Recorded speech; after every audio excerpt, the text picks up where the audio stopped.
Hello friends. आज हम 12वीं के पाठ्य पुस्तक से शुरुआत करें। हम सबसे पहले एक लेसन से शुरुआत करें, एक पाठ से शुरुआत करें जिस पाठ का नाम है निराला भाई। महादेवी वर्मा जी का लिखा हुआ ये पाठ है। महादेवी वर्मा जी के बारे में पहले हम थोड़ा सा जानना पसंद करेंगे।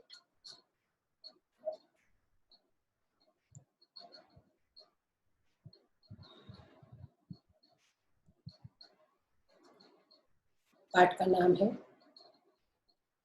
निराला भाई महादेवी वर्मा जी, उनका लिखा हुआ पाठ। महादेवी वर्मा जी हिंदी साहित्य के सर्वश्रेष्ठ कवियों में से एक मानी जाती है। वैसे तो इन्होंने बहुत सारे निबंध लिखे, संस्मरण लिखे, कहानियां लिखी, लेकिन एक प्रसिद्ध कवि के तौर पर इन्हें हम पहचानते हैं। इनका जन्म 26 मार्च 1907 को उत्तर प्रदेश के फर्रुखाबाद में हुआ था। उस दिन होली का दिन था। ये एक प्रतिभाशाली कवयित्री रह चुकी है। इनका जो महादेवी ये नाम है, ये उनके दादाजी ने उनको दिया था, क्योंकि इनके पहले परिवार में कई सालों से कोई पुत्री का जन्म नहीं हुआ था, इसीलिए उनके दादाजी ने उन्हें महादेवी ये नाम दिया था। और हम देखते हैं कि वो नामकरण जो उनके दादाजी ने किया था, उसके बाद सूर्यकांत त्रिपाठी निराला जी, जो उनके भाई माने जाते हैं, उन्होंने उनका दूसरा नामकरण किया था। वो था आधुनिक मीरा, क्योंकि उनके काव्य में जिस तरह से करुण भाव नजर आता है, उसे देखकर ही उन्हें संबोधित किया था निराला जी ने, आधुनिक मीरा। ऐसी ये आधुनिक मीरा जो है महादेवी वर्मा जी, इनका मृत्यु 1987 में हुआ था। प्रमुख कृतियां इनकी जो है निहार, रश्मि, निर्जा, दीपशिखा, सांध्य गीत। उनका एक काव्य संग्रह है यामा, अतीत के चलचित्र, स्मृति के रेखा, एक रेखा चित्र है मेरा परिवार, और उनके निबंध है जिसमें संस्मरण उन्होंने लिखे थे। वो जो संस्मरण है, उस विधा को हम इस पाठ में पढ़ेंगे। ये संस्मरण क्या होता है? ये संस्मरण यानी किसी का स्मरण करना, यानी लेखक जो स्वयं देखता है, वो उसका जो देखना है, उसने जो देखा है, उसने जो स्वाभाविक गुणों से उसे समझा है, उसे अपने स्वाभाविक गुणों के माध्यम से जो वो शब्दांकित करता है, उसे लिखता है, तब हम उसे कहते हैं स्मरण, संस्मरण। अपने स्मृति के आधार पर स्मरण यानी याद है, जो अपनी स्मृतियां हैं, अपनी यादों में जो कुछ घटनाएं हैं, उन घटनाओं का चित्रण जब किया जाता है तो हम उसे कहते हैं संस्मरण साहित्य। वह यादें किसी व्यक्ति के संबंध में हो सकती है, तो उस व्यक्ति से संबंधित जो लेख लिखे जाते हैं या जो ग्रंथ लिखे जाते हैं, उसे हम संस्मरण साहित्य कहते हैं। महादेवी वर्मा जी ने जो लिखे हैं संस्मरण, उनमें से श्रृंखला की कड़िया, साहित्यकार की आस्था, ये जो उनके संस्मरण है जो बहुत ज्यादा हमें प्रसिद्ध है। अतीत के चलचित्र भी उनका एक संस्मरण है। यहाँ हम जो निराला जी ये संस्मरण पढ़ने जा रहे हैं, उसके माध्यम से आपको पता चलेगा कि संस्मरण किस प्रकार से लिखा जाता है या किस प्रकार से होता है। अब महादेवी वर्मा जी के बारे में, जैसे मैंने पहले कहा कि किसी पाठ को पढ़ते वक्त या किसी कविता को पढ़ते वक्त उस कवि के बारे में जानना या उस साहित्यकार के बारे में जानना, उस निबंधकार के बारे में जानना आवश्यक होता है, क्योंकि तब हम उस लिखावट को समझ सकते हैं, उनकी बातों को समझ सकते हैं। उन्होंने जो लिखा है उसे समझने का एक आसान तरीका होता है उस लेखक को समझना। अब यहाँ महादेवी वर्मा जी के बारे में हमने पहले भी पढ़ा था, जैसे कि उनके जीवन के बारे में पढ़ा। उन्होंने एमए किया था। एमए की संस्कृत में उन्होंने अपना एमए पूर्ण किया था। इंदौर और प्रयाग से उन्होंने अपनी पढ़ाई पूरी की थी। महिला विद्यापीठ की प्रधानाध्यापिका रह चुकी थी और चांद पत्रिका से हमेशा जुड़ी रही। एक अध्यापिका होने के नाते जो संवेदनशीलता छात्रों के प्रति उनकी थी, वो भी कई सारी कहानियों में प्रतीत होती है। उनका पशु पक्षियों के साथ उन्हें बहुत लगाव था, उनकी कई सारी कहानियों में वो भी चित्रित होता है। शायद इसीलिए उनकी संवेदनशीलता के कारण उन्हें आधुनिक निराला जी कहते थे। अब सूर्यकांत त्रिपाठी निराला जी, उनके बारे में ये लिखा हुआ है, इसलिए सूर्यकांत त्रिपाठी निराला जी को समझना बहुत आवश्यक है। जब हम उन्हें समझेंगे तो महादेवी वर्मा जी उनके बारे में जो घटनाएं लिखती है, उन घटनाओं को आसानी से समझना हमारे लिए आसान हो जाता है। अब ये सूर्यकांत त्रिपाठी निराला जी, इनका जब जन्म हुआ था मेदिनीपुर में, यहाँ उनकी माँ ने जन्म के वक्त उनका नाम लिखा था, नाम रखा था सूरज कुमार। सूरज कुमार उनका नाम था, लेकिन आगे चलकर इनका नाम इन्होंने बदलकर सूर्यकांत रखा। तो इस तरह से वो सूर्यकांत त्रिपाठी हुए और निराला ये पदनाम उन्होंने अपनाया था।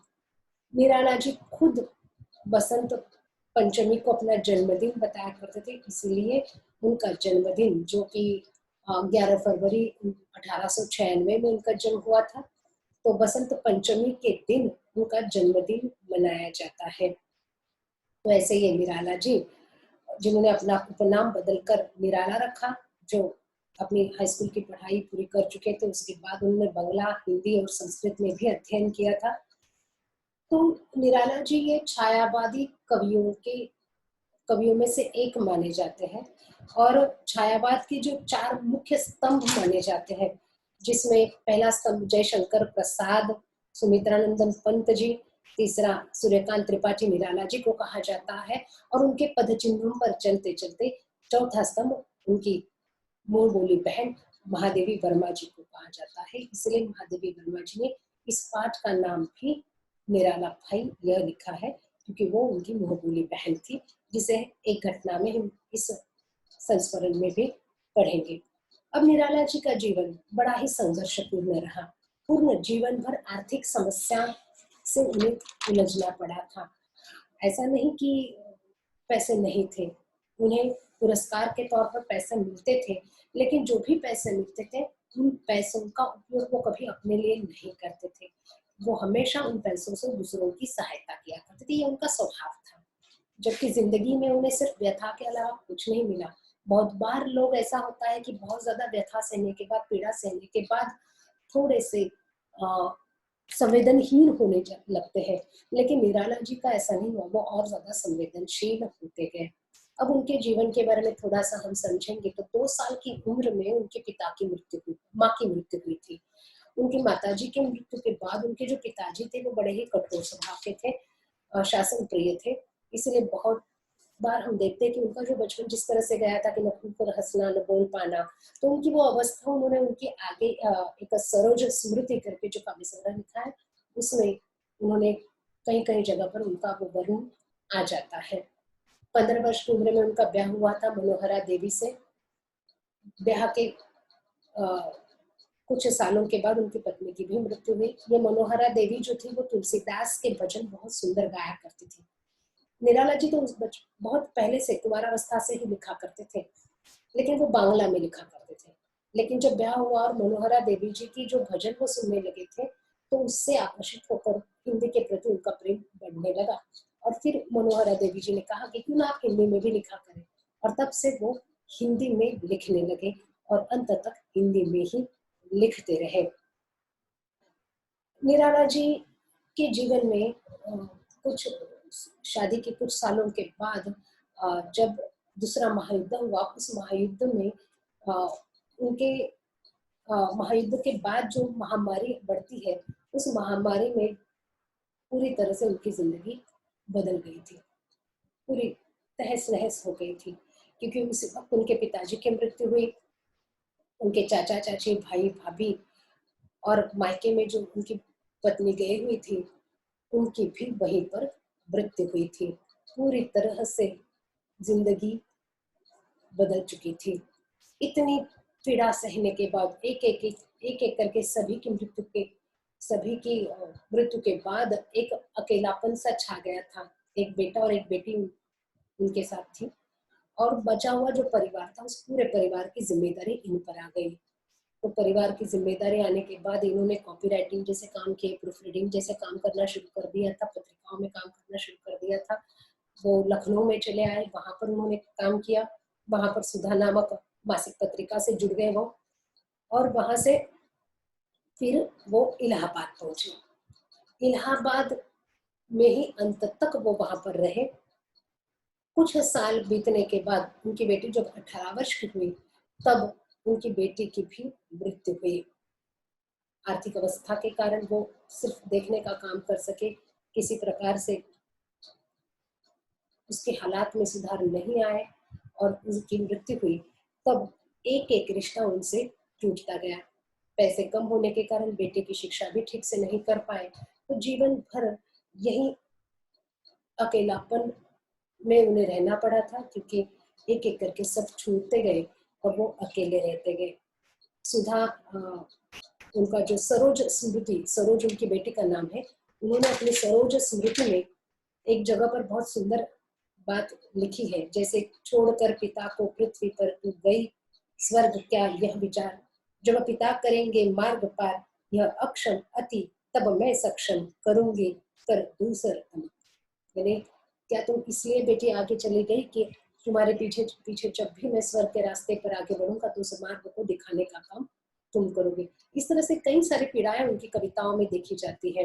एक कविता हमारे पाठ्य पुस्तक में पहले भी थी कि वह तोड़ती पत्थर। उस तोड़ती पत्थर में भी उन्होंने उस इलाहाबाद के पथ पर पत्थर तोड़ने वाली महिला का वर्णन किया था।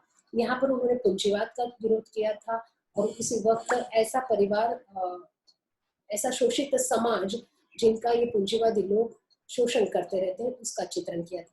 यानी हर रंग में इनकी कविताएं हमें देखी जाती है। जैसे सरोज स्मृति में संवेदनशीलता नजर आती है, वो दुख वो पीड़ा बेटी की मृत्यु के बाद, वो अकेलापन जहाँ वहां पर आ जाता है, वहीं पर इस तरह से वह तोड़ती पत्थर के माध्यम से एक शोषण करने वाले समाज के विरोध में खड़े रहने की उनकी ताकत भी हमें नजर आती है। उनके अनेक रंगों में इनकी कविताएं रंग चुकी है। ये जो कवि है, इन्हें मुक्त छंद कवि भी कहा जाता है। मुक्त छंद यानी इन्होंने मुक्त छंद के निर्माता इन्हें कहा जाता है, क्योंकि किसी प्रकार से छंदों से अलग करके इन्होंने अपनी कविताएं लिखी। आजीवन फक्कड़ रहे, निर्धन रहे, क्योंकि हमेशा दूसरों के आर्थिक बोझ को वो खुद उठाते रहे, इसलिए इस तरह के जीवन का उन्हें सामना करना पड़ा। निडर भी थे वो, अपनी भाषा के प्रति बड़े सजग थे, स्वाभिमानी थे। उसके बारे में आगे चलकर हम एक वो कथा भी मैं आपको बता दूंगी कि एक बार जब हिंदी साहित्य सम्मेलन इंदौर में था, उस वक्त गांधी जी ने कहा था कि हिंदी साहित्य में कोई टैगोर जैसा कोई कवि नहीं है। उस वक्त कुछ दिनों के बाद वो गांधी जी के घर पर पहुंचे और उन्होंने कहा कि आपने हिंदी साहित्य पढ़ा है क्या? तो उन्होंने कहा नहीं, मैं हिंदी ठीक से नहीं जानता हूँ। तब जाकर उन्होंने उनसे कहा कि अगर आपने हिंदी साहित्य पढ़ा नहीं है तो आपका ऐसा कोई अधिकार नहीं कि आप कह सके कि हिंदी साहित्य में कोई टैगोर जैसा कवि नहीं है। ऐसे वो निराला जी हैं और उन्होंने कुछ दिनों के बाद गांधी जी को कुछ किताबें भी भेज दी ताकि वो पढ़ सके कि हिंदी साहित्य भी उतना ही श्रेष्ठ है। उन्होंने इनका ये अपने भाषा के प्रति प्रेम भी हमें यहाँ स्पष्ट होता है। जैसे उन्होंने बंगला से प्रेम किया, बंगला में लिखा, वैसे ही हिंदी में भी लिखा और अंत तक हिंदी में लिखते रहे। उन्हीं निराला जी के बारे में हम पढ़ने जा रहे हैं आज। अब पूरा निबंध पढ़ना बहुत विस्तृत है, ये उसे पढ़ना और वक्त बहुत ज्यादा उसमें व्यतीत हो जाएगा, इसीलिए मैं पैराग्राफ नहीं पढ़ रही हूँ, आपको सिर्फ उसका एक्सप्लेनेशन दे रही हूँ। निराला जी के बारे में महादेवी वर्मा जी ने ये संस्मरण लिखा है। वो कहती है कि कुछ यादें हैं जो मैंने उनके बारे में, कुछ घटनाएं हैं जो मेरी जिंदगी में आज तक मुझसे अलग नहीं हो पाई है, और उस वक्त की जो आंखों में आंसू आए थे आज तक वो सूख भी नहीं पाए हैं, भूलना तो बहुत दूर की बात है। निराला जी के बारे में वो कहती है कि एक बार ऐसे ही हम लोग घर पर बैठे हुए थे, राखी का दिन था, राखी का त्योहार था, और उनकी सुनी कलाई देखकर मैंने उनसे पूछा कि क्या आपको किसी ने राखी नहीं बांधी? तो उस वक्त निराला जी ने जिस तरह से मुझे चौंका दिया कि अरे कौन बहन हम जैसे बड़ा आदमी भाई को बुक्कड़ को भाई बनवाएगी।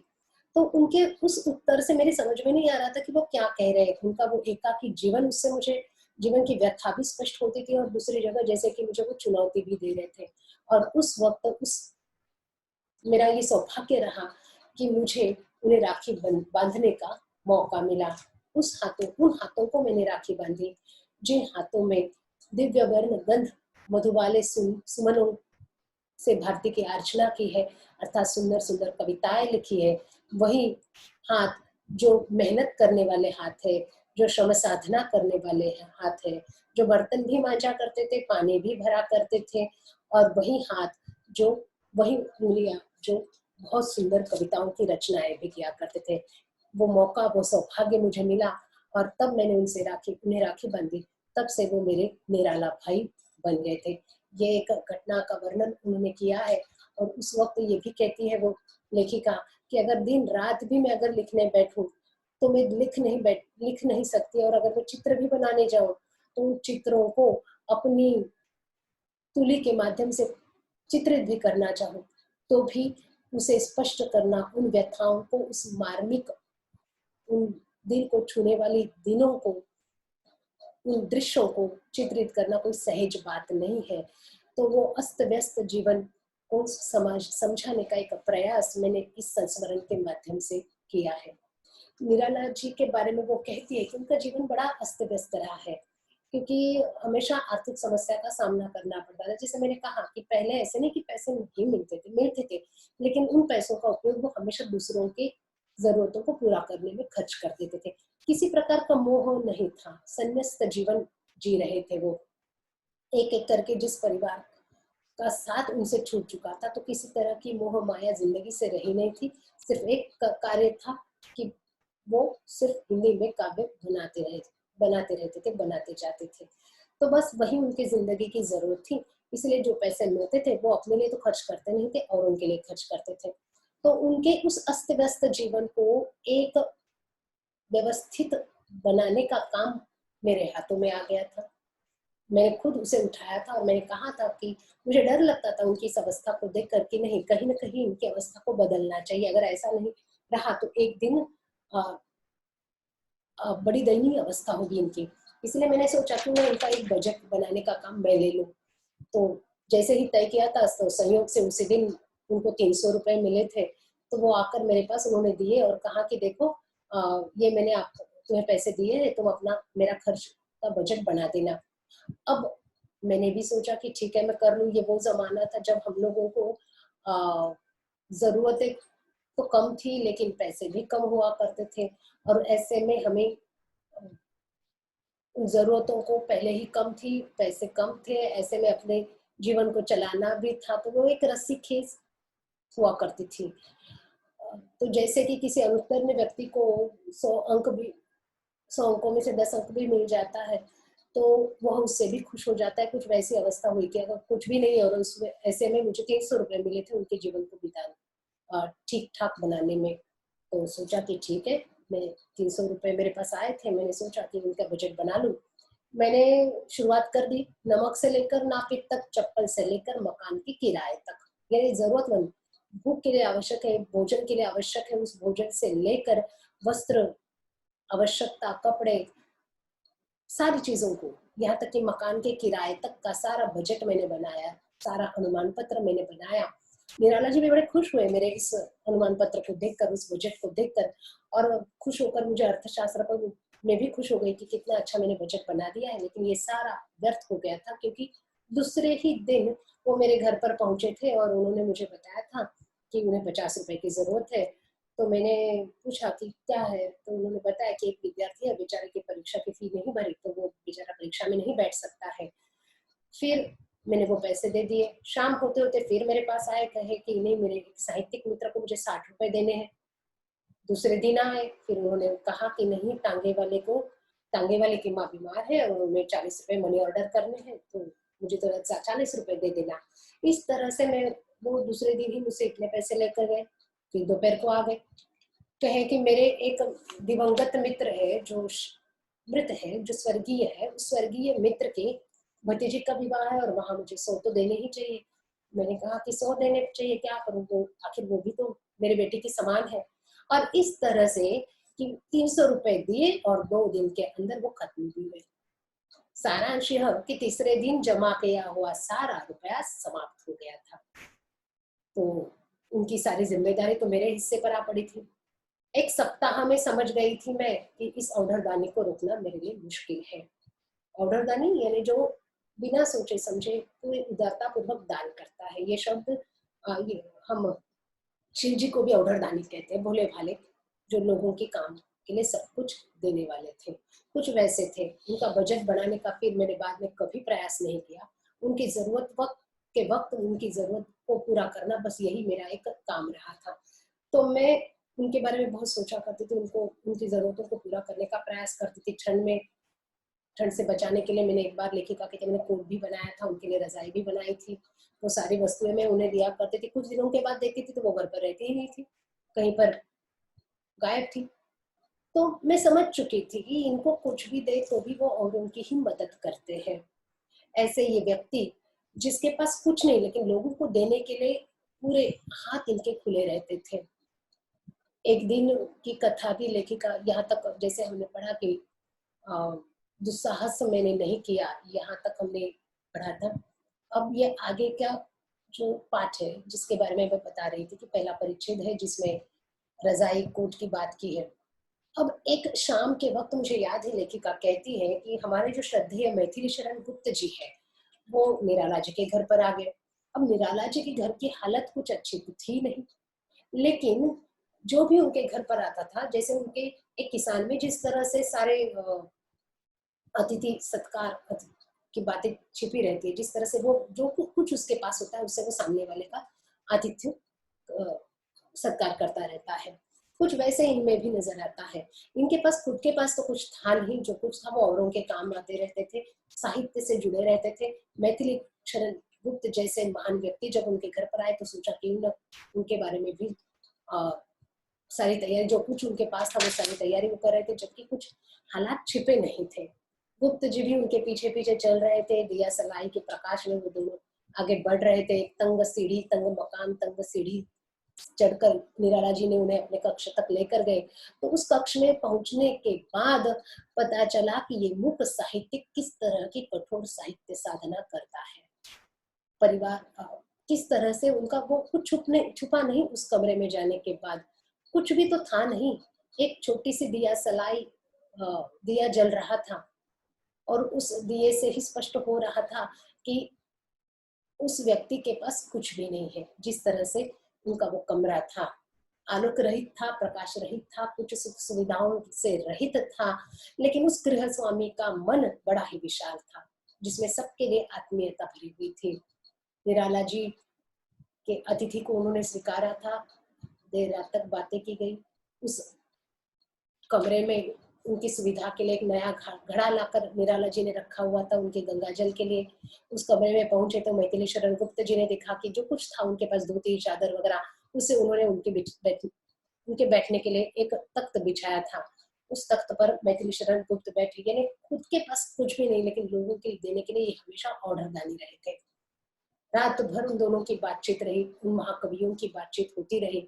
दूसरे दिन सुबह उन्होंने मैथिली शरण गुप्त जी को ट्रेन में बिठाया और लौट कर आए और मुझसे सारी बातें कहने लगे कि किस तरह से रात भर इनकी बातें चली, किस तरह से उनसे बातचीत हुई। वो सारा किस्सा मुझे बताना वो भूले नहीं। कभी भी आ जाते थे, अकस्मात पहुंच जाते थे, कहते थे कि मेरे के पर कुछ लकड़ियाँ, थोड़ा सा घी दे देना, थोड़ा सा रखवा देना, क्योंकि मेरे घर पर ये अतिथि आने वाले हैं, मेरे घर पर वो अतिथि आने वाले हैं। उनकी जिम्मेदारी जो मैंने ली थी तो मैं सब कुछ उनके लिए कर रही थी। मेरे वो भाई थे, घर में सामान नहीं है वो बताया करते थे, लेकिन अतिथि के लिए भोजन करने की खुद तैयारी करते थे। उस वक्त का उनका जो आनंद है, किसी बालक के चेहरे पर जिस तरह से वो छलकता है वैसा उनके चेहरे पर वो हमेशा छलकता रहता था। वो कहते थे कि वो मेरे घर को अपना घर समझकर यहाँ पर आए हैं, तो मैं उन्हें कैसे कह दूं कि मेरे घर पर भोजन की कोई व्यवस्था नहीं है और भोजन करने के लिए आपको दूसरे के घर जाना होगा। तो भोजन बनाने के लिए वो जुट जाते थे, सब कुछ मेरे घर से लेकर तो जाते थे, जो कुछ उनके पास नहीं होता था उसे लेकर जाते थे, क्योंकि खाना तो मैं ही दिया करती थी झूठा।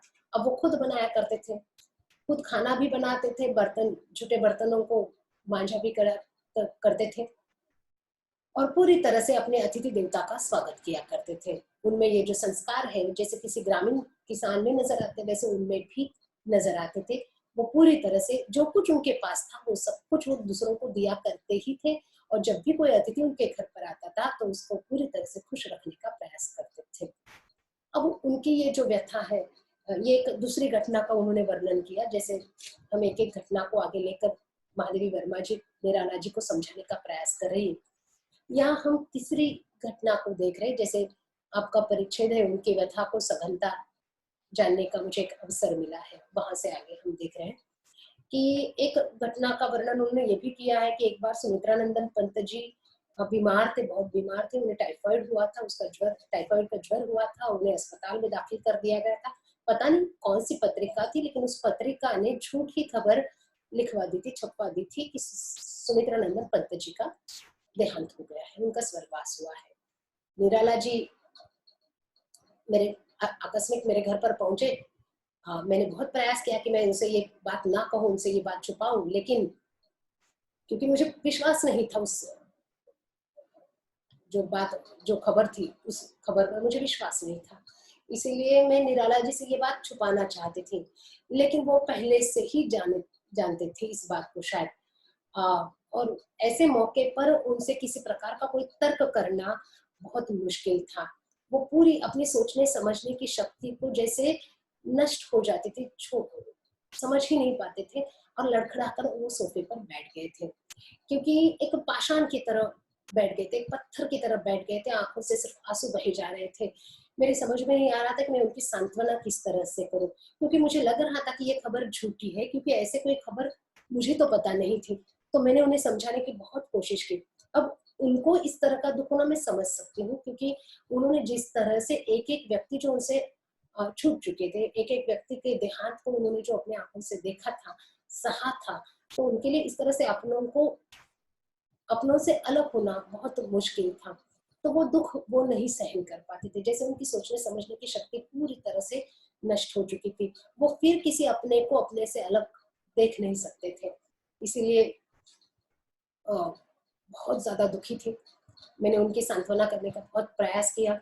मैंने उनको कहा कि ठीक है, मैं तार भेजती हूँ और तार भेजते और पता करवाते हैं कि सच में ये खबर सही है या नहीं, या झूठ है।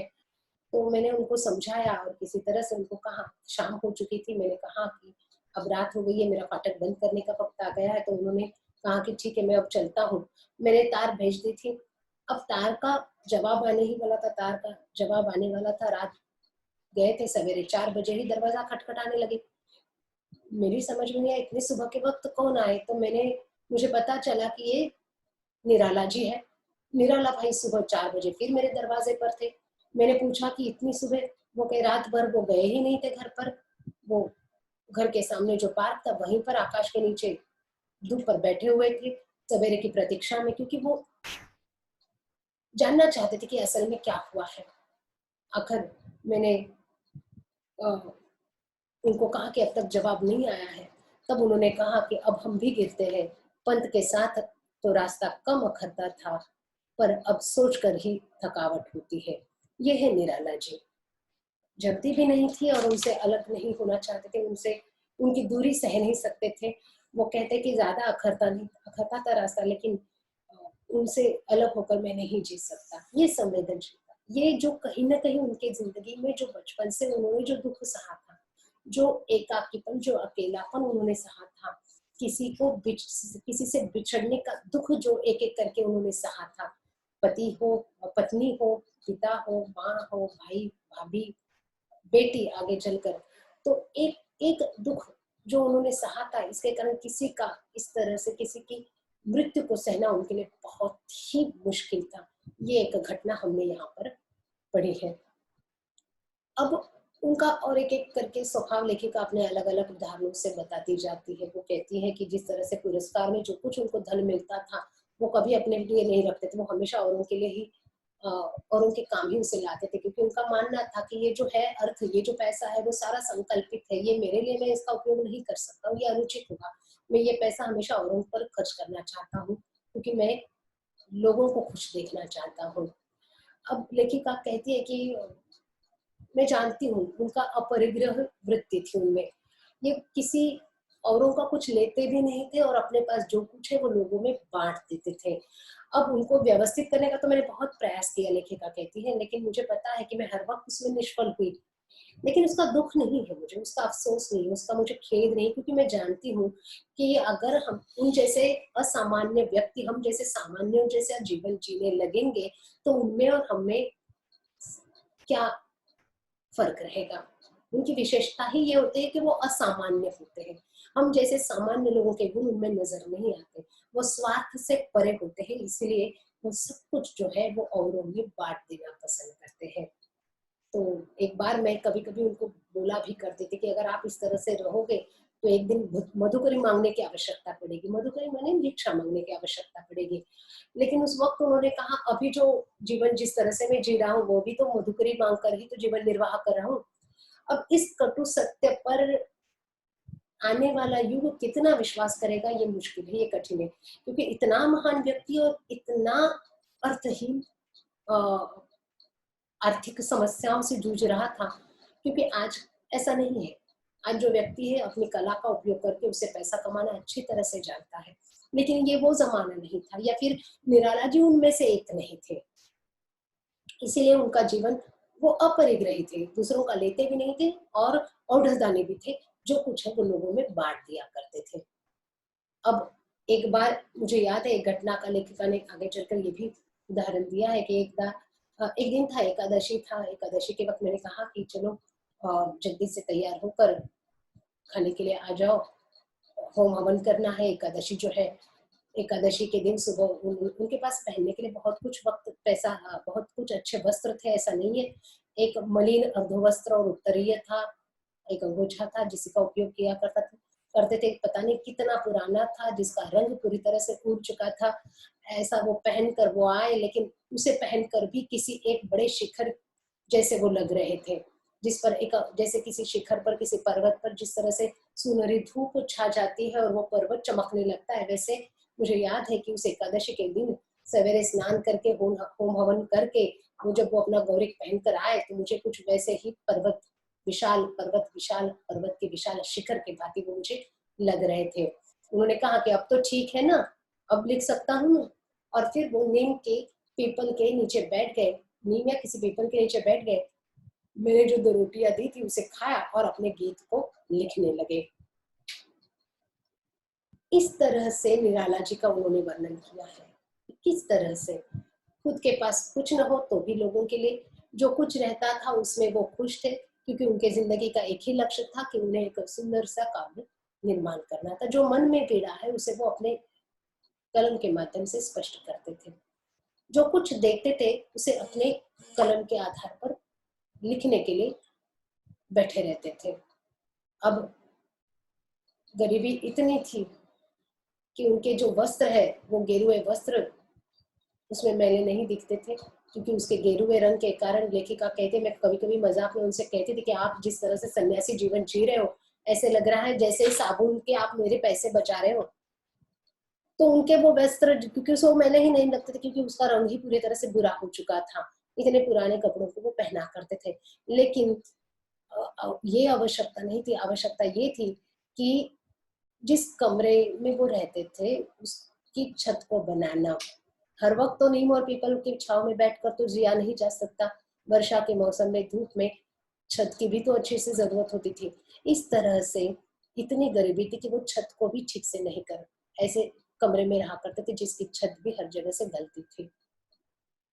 लेखिका ये भी कहती कि क्यों ऐसा अभिशाप मिला है इस सरस्वती के पुत्रों को।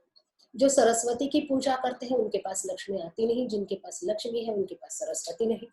ऐसे कई सारे सरस्वती के पुत्र हैं जो वैरागी जीवन जीते हैं। और क्या लेखिका की ये पीड़ा उनके इस शब्द से स्पष्ट होती है कि क्या सरस्वती अपने वैरागी पुत्रों की परंपरा अक्षुण्य रखना चाहती है। जिसके पास सरस्वती है, क्या वो अपने पुत्रों को इस तरह से वैरागी जीवन जीने के लिए उस परंपरा में ही रखना चाहती है। क्यों ऐसा होता है। और वही अवस्था का वर्णन, उनकी उस अवस्था का वर्णन महादेवी वर्मा जी यहाँ पर इस पंक्ति के माध्यम से कर रही है। और शायद उस रास्ते पर, उस वैरागी जीवन में, जैसे सरस्वती अपने वैरागी पुत्रों की परंपरा अखंडित रखने के लिए शायद निराला जी से दूसरा कोई महान व्यक्ति, महान कवि शायद माँ सरस्वती को मिला नहीं, इसलिए उन्होंने इस तरह का जीवन जीने के लिए छोड़ा था, जिसने अपने एक एक व्यक्ति को, प्रिय व्यक्ति से अलग होते गए थे। फिर आर्थिक स्थिति भी अच्छी नहीं थी, बेटे की शिक्षा भी पूरी तरह से कर नहीं पाए थे। अपने जिस कमरे में रहते थे उसकी छत को भी ठीक करना शायद उनके बस में नहीं था, और शायद सरस्वती भी ऐसे ही शिष्य की इच्छा रखती हो, ईश्वर ऐसे ही शिष्यों की इच्छा रखते हैं जो अपने लक्ष्य के प्रति हर समस्याओं से जूझकर आगे बढ़ते रहते हैं। नया परिच्छेद है जहाँ निराला जी ने के बारे में उन्होंने कहा है कि जब कोई व्यक्ति, निराला जी को समझना हो तो कोई आसान काम नहीं है, वो सभी ओर से असाधारण थे। शरीर के तौर पर कहे, जीवन के तौर पर कहे, जिस तरह का जीवन उन्होंने जिया उसके तौर पर कहे, उनके साहित्य के बारे में बात की, सब जगह वो असाधारण थे। उनके बारे में उनको समझना भी कोई आसान बात नहीं थी। उनको अगर समझना हो तो सत्य के मार्ग पर चलकर ही समझा जा सकता है। उनके जीवन में कई सारे लोग ऐसे भी आए जो उनका विरोध करने वाले थे, क्योंकि उनका स्वभाव ही ऐसा था कि वो सत्य के राह पर चलते थे। सत्य के राह पर चलने वाला हर व्यक्ति कठोर होता है, कुछ वैसे वो भी कठोर थे। वो अन्याय का विरोध करते थे, अन्याय के प्रतिकार के लिए हमेशा खड़े रहते थे। यहाँ पर मुझे एक घटना आज याद आ रही है कि एक साहित्य सम्मेलन में जब रामचंद्र शुक्ल जी आए थे और उन्हें स्टेज पर नहीं बिठाया गया था, वहां नीचे जमीन पर जाकर वो बैठे थे, तो वहां पर उन्होंने उस साहित्य सम्मेलन के जो अधिकारी वर्ग थे उनसे बहस भी की थी, झगड़े भी किए थे, और फिर उनकी बात मानकर रामचंद्र शुक्ल को स्टेज पर बिठाया गया था। तो उन्होंने कहा कि अगर मुझे साहित्य सम्मेलन में ऐसे महान साहित्यिकों के लिए झगड़ना पड़े तो साहित्य सम्मेलन का अर्थ क्या है। ऐसे अन्याय का विरोध करने वाले ये थे। जैसे गांधी जी की भी एक कथा मैंने आपको पहले बताई थी कि उनके अन्याय अन्याय सह नहीं पाते थे, फिर उसके प्रतिकार में उनके हाथ भी उठते थे, कभी उनकी लेखनी भी उठती थी, और उनकी लेखनी बड़ा प्रहार करती थी, और बहुत बार ऐसे प्रहार करने के कारण सामने वाले आहत हो जाते थे, कभी चोट लगती थी, और फिर वो चोट लगने के बाद वह व्यक्ति उनके विरोध में आवाज उठाने लगते थे। अब यहाँ लेखिका कहती है कि इस तरह का उनका जो स्वभाव था, एकदम क्रूरता और कायरता की बात भी उन्होंने की है कि जैसा वृक्ष की जड़ में अव्यक्त रस और उसके फल के व्यक्त स्वाद में होता है, वैसा क्रूरता और कायरता में होता है। निराला जी कभी भयभीत नहीं होते थे, और इसीलिए कभी क्रूर होना तो उनके लिए संभव ही नहीं था। वो बहुत ही ज्यादा संवेदनशील थे। हाँ, उनकी शब्द कभी कभी तीखे हो जाते थे, उसे समझना किसी के बस की बात नहीं होती थी, लेकिन वो कायर भी नहीं थे, किसी बात को, अपनी बातों को पूरी हिम्मत से स्पष्ट किया करते थे। फिर जैसे मैंने कहा कि गांधी जी उन दिनों में देवता के समान थे, और उनसे जाकर उनकी कही हुई बातों का विरोध करना कोई आसान बात नहीं। तो इससे ही उनकी हिम्मत भी समझ में आती है, उनकी निडरता भी समझ में आती है। निराला जी एक तूफान की भांति थी। तूफान जिस तरह से जब उठता है तो हल्की वस्तुओं के साथ भारी वस्तुएं भी उड़ा ले जाता है। वो कोई सामान्य समीर नहीं था। समीर माने छोटी सी हवा का झोंका जो सुगंध के साथ दुर्गंध भी उड़ा ले जाता है, वैसे वो थे नहीं। वो एक झंझा थे, वो एक तूफान थे। इसीलिए एक क्रांतिकारी की भांति थे, जहां पर भी जाते थे अपने विचारों को स्पष्ट करने से डरते नहीं थे, और फिर कभी कभार उनकी बातें कठोर सी लगने लगती थी क्योंकि सत्य के राह पर चलते थे। ऐसे ये निराला जी, उनके बारे में लेखिका कहती है कि अगर उनको समझना हो तो सबसे पहले बौद्धिकता तो हमें चाहिए ही, लेकिन सिर्फ बौद्धिकता नहीं, तो बौद्धिकता के साथ साथ उतनी ही मात्रा में हमें हृदय की संवेदनशीलता का होना अपेक्षित है। जब ये दोनों हमारे पास हो तभी हम उन्हें समझ सकते हैं, और ऐसा संतुलन बहुत कम लोगों में मिलता है। इसीलिए निराला जी को समझने वाले भी बहुत कम लोग थे, या बहुत विरले मिलते हैं। तो उनके बारे में ये भी बात उन्होंने कही है, जैसे ऐसा संतुलन सुलभ न होने के कारण उन्हें पूर्णता में समझने वाले विरले मिलते हैं। ऐसे दो व्यक्ति सब जगह मिल सकते हैं, जिनमें एक उनकी नम्र उदारता की प्रशंसा करते नहीं थकता, और दूसरा उनके उद्धृत व्यवहार की निंदा करने से नहीं हारता। बहुत कम लोगों में ये हिम्मत होती है। तो दो तरह के लोग हमें समाज में मिलते हैं। कोई एक होता है जो उनके प्रति इतना नम्र हो जाता है कि उनकी उदारता को बखानता रहता है, तो कोई एक ऐसा होता है जो उनके चोट से आहत होता है या फिर उनकी विशालता को सह नहीं पाता है, ऐसे लोग हमेशा सामने वाले व्यक्ति की निंदा करते रहते हैं। तो वो दो तरह के लोग हमेशा मिलते हैं। ऐसे लोग जो उनकी निंदा करते हैं वो अपने से परे होकर कुछ देख नहीं पाते हैं। वो चोट जो उन्हें लगती है, उस चोट के कारण वो अपने चोट से बाहर आकर कुछ देख नहीं पाते। उन्हें सिर्फ इतना पता है कि मुझे इन्होंने आहत किया। तो ऐसे लोग उनके पास, उनके निकट नहीं पहुंच सकते हैं। उनकी ऐसे लोग उनके विरोध में लिखते रहते हैं, उनके बारे में गढ़ी बातें लिख देते हैं, किंवदंतियां लिख देते हैं, कुछ छोटी बातें लिख देती है। अब ये किंवदंती होती ही है सुनी सुनाई। अब उनके बारे में ऐसे कई सारे लोगों ने पता नहीं कुछ कुछ लिखा है। एक घटना ऐसी भी है कि किसी किताब, किसी पत्रिका में उनकी कविताएं छपती है, उसी पत्रिका में नीचे उनके विरोध में बातें कही जाती है। ऐसे लोगों की कमी नहीं होती। जो जितना विशाल होता जाता है व्यक्ति, उतना बड़ा होता जाता है, उतना ही उनके विरोध भी बढ़ते जाते हैं। तो निराला जी को समझना आसान नहीं है। तो उनके चोट के कारण शायद कभी किसी को आहत पहुंची हो, तो ऐसे लोग उनके विरोध में खड़े रहे, उन्होंने उनके विरोध में मनगढ़ंत बातें कही और ऐसी कही सुनी कई सारी किंवदंतियां उसके बारे में लेखिका कहती है कि उनके बारे में फैली हुई थी। ये मनुष्य जाति का इतिहास ही कुछ इस तरह से है। जैसे उन्होंने कहा है कि ऐसे लोग इतिहास में, मनुष्य के इतिहास के बारे में अगर हम देखना चाहें तो ये इतिहास बड़ा लंबा है। ऐसे लोग मनुष्य की श्रेष्ठता को नहीं समझ पाते हैं और ऐसे लोग जो होते हैं, ऐसे लोग उन श्रेष्ठ व्यक्तियों को या तो विष देकर या तो सूली पर चढ़ाकर या गोली मारकर उनको नष्ट कर देते हैं। तो ऐसे नष्ट करने का प्रयास निराला जी के जीवन में भी बहुत हुआ। बहुत सारे लोगों ने उनको अपने कलम के माध्यम से उनकी प्रतिभा को नष्ट करने का प्रयास किया, लेकिन जो महान व्यक्ति होता है वो उन सब से परे होता है और वो उन सब समस्याओं से जूझ कर आगे बढ़ता जाता है। यही श्रेष्ठता है उनकी महानता की। अब उन्हीं के बारे में उन्होंने कहा है कि ईश्वर भी ऐसे लोग बहुत कम निर्माण करता है। ईश्वर भी ऐसे सृष्टा जो होता है, सृजन करने वाला है, ऐसे लोग बहुत कम निर्माण करता है। और जो ऐसे लोगों को समझ नहीं पाता है, जो इस अद्भुत सृजन को निर्माण नहीं कर पाता है, समझ पाता है, ऐसे लोग उन्हें नष्ट करने के लिए हमेशा प्रयत्नशील रहते हैं।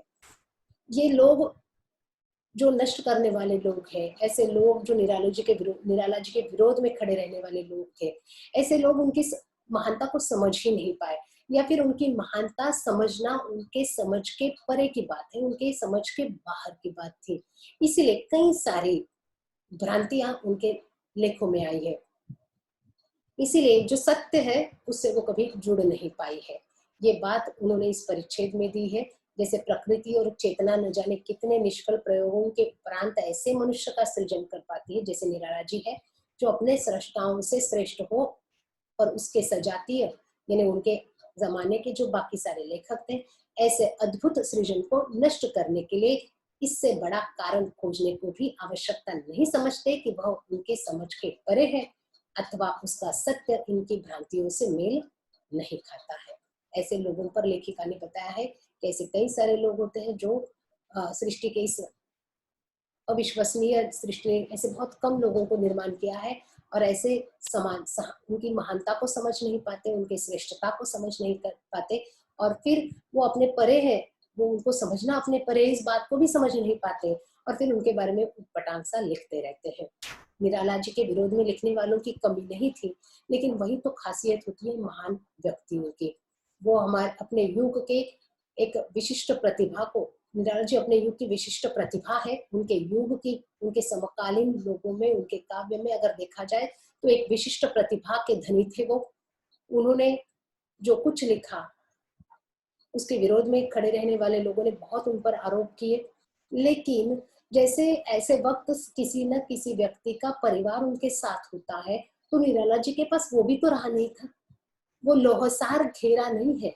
लोहसार यानी वो लोहे का कटघरा, यानी वो लोहे की दीवार जो हमारा अपना परिवार हुआ करता है, वो परिवार भी निराला जी के साथ नहीं था।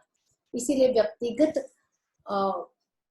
विशेषताओं पर उनकी चोट भी हुआ करती थी और उनकी ढाल पर खड़े रहने के लिए कोई व्यक्ति उनके साथ नहीं हुआ करते थे।